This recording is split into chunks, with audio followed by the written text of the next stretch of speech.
Do you not like training early in the week nowadays? No, I do. I'm not allowed though. So, yeah, just with a little bit of my injury history, we just stay off legs. At the start of the week. So that's why I sort of roll out a bit later than the boys. Most Tuesdays or Mondays. And how are you feeling otherwise? A bit nicer around the club. Yeah, it's been a good couple of weeks for us. So it's been nice. A great reward for some of the efforts over the last, you could probably say 2.5 years, but definitely this pre-season and early on in the season. So some nice reward for our boys and really happy for some of our young blokes to experience a couple of weeks of success in a row. So it's been been nice and a bit easier reviewing games when you're winning. From a player's perspective, is it almost nice to have that justification that you're on the right track with a couple of wins?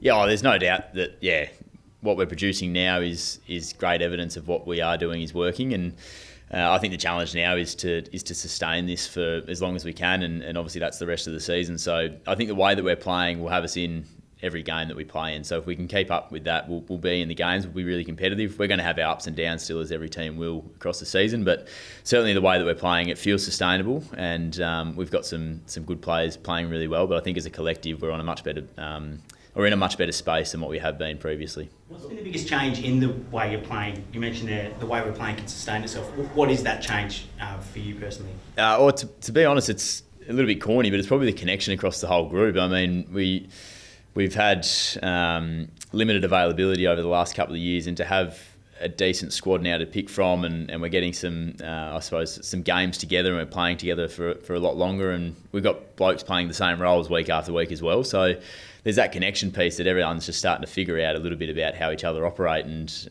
luckily in the back line we've got a pretty sound group down there, but I think up the field I'm looking at the midfielders and the wingers and some of our young high half forwards really starting to blossom in their roles, and it's because they've had repetitive weeks of doing that. So for me, it's the connection on review is what's been our biggest improvement.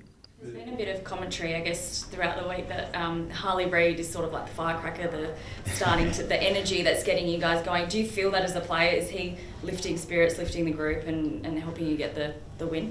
There's no doubt we're excited by what he's bringing. Yeah, I think everyone, whether you're on the field with him or watching him from the stand, I feel like I'm in the stand sometimes watching what he's doing, but he's just another cog in the wheel for us, really. And Harley's he's been a great teammate ever since he's arrived. But I'd look more broadly as to why we've improved over the last few weeks. And Harley's certainly a part of it. But I'm really proud of the group as a collective and what they've shown. And he's added obviously a little bit of that flair for us through the midfield and up forward. But yeah, I'd be naming everyone really out on the par, because I've been really proud of the efforts and everyone, I suppose, sticking to their role, like I mentioned before, and doing it week in, week out, which is now the challenge for us going forward. How much do you look at guys like Ruben, had a really good game the last 2 weeks as well? Brady Hoff's just quietly keeping small forwards quiet. Brian Marrick, even though he's not kicking bags, he's delivering inside 50. Just those kind of guys too around them. You must be really pleased with their development you're seeing in front of your eyes. Yeah, they're three that come to mind instantly. I'm really proud of them, and I suppose there's been so much attention on Harley at the moment that these boys are going unheralded a lot of the time too. So Ruben's been as important as anyone for us through our midfield and the grunt work that he's bringing. Ryan, as you say, has been a great connector, and Hoffy shut down some of the best forwards in the competition, and he's done it 4 weeks in a row. So, and like I said, that's to name a few. So we're really proud of all the boys' efforts at the moment, and they're three blokes that have I suppose, I think, benefited from more time in the role, a little bit more connection with each other, and playing good team footy as a whole is always nice. The back line's been pretty quiet the last couple of weeks because we've had our front half footy and our pressure that we've been chasing and telling you guys about all pre-season, so it's nice to actually see that come to fruition. How's Tom Barras feeling at the moment? Obviously, got to wait an extra little bit before he hits the tribunal. Yeah, he's feeling quite good. I mean, I haven't really spoken to him about his what he thinks, but he was up and about at training today, and it's one of those ones that I think we can all probably be a bit confused by. So I'm hoping, he gets off. When you say you're a bit confused by, can you sort of clarify that? Oh, just the tackles and what it, I suppose, the results. Is that how you get suspended? It's just the whole thing's a little bit confusing. It's almost a bit hard to answer, to be honest. That's one thing that we're all looking for a little bit more clarity on, I'd say. Did you see it in game when it happened, the tackle, and did you think of anything of it at the time? I was right there. Yep, I was right there. They were sort of spinning around me. I couldn't really get near them, but it definitely didn't seem too aggressive at the time, and I've obviously seen it back, and it's not one for me to comment on. Obviously not the tribunal, but it didn't seem too full on at the time. He's not doing any extra charity work or anything to prove that he's a good bloke? He's already a good bloke. I think everyone said it. He doesn't have to prove it any further. There's been some funny stuff online, I've got to be honest. He's a good bloke, so hopefully that helps. Just as a defensive unit, can you cover Tom? Obviously, you don't know what's going to happen, but what's the options to cover him if he doesn't play next week? Yeah, if Tom has to miss, Harry Edwards is a few games back off his finger injury, so he's another key defender that's right to go. We've got a couple of boys probably 2 or 3 games away maybe from being ready, but yeah, definitely Harry Edwards is probably the one that if Tom does move out of the side, he's there, and there may be some internal shifts in the side if we needed to do that, but I'd say Harry Edwards would be the one that would get the look in, I'd say. What about Liam Ryan?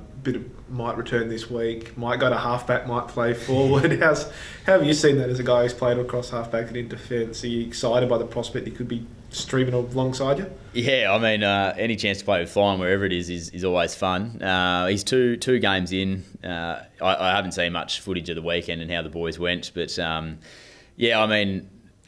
wherever Fine plays in our side and whenever it is, I think we'll all get a little kick out of that. But yeah, so having him down back would be interesting. It'd be a learning curve for all of us, I reckon. He hasn't done a lot of it in his past, but quality ball user, and that's, I think, part of the reason why he went down there and had a crack. See it across the competition now with high halfbacks. Probably been the main distributors for their side, so he's a pretty good user of the footy, and I think that's how he found himself down there. Didn't get the result at the weekend in the waffle the way you would have liked, but Zane True produced a, I think, 3rd straight really good game, and young Archer Reid finally got on the park, kicked a goal, a bit quiet, but not probably his fault. Are you excited by looking back and seeing there's a lot of selection pressure as the captain and being like, hey guys, we've got to play well because there's 3 or 4 blokes pushing? Yeah, definitely. I mean, that's the squad health is huge for that, and it actually gives Simo some good headaches when it comes to the selection table. So really happy for Arch. We've all been waiting pretty eagerly for him to get his run, because we like what we see on the training track. He's a big guy, moves really well and highly skillful, and he'll only get better with time. And Truey's been in red hot form for a few weeks now, and proud of his efforts too. He's toiled away in the waffle for a while now, and producing some really good footy and some good results. So we're hoping that a few more can follow his lead over the next couple of weeks. I've got a bye this week, but they're all looking to redeem themselves after last weekend.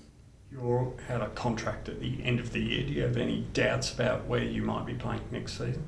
No, I don't. Pretty keen to stay around. I think the club are keen to keep me on, and it's basically we've just been too busy really to answer the phone between my manager and myself and the club, and I'm sure that'll sort itself out pretty quickly, and this is where I want to be, so pretty happy to stay if they'll have me.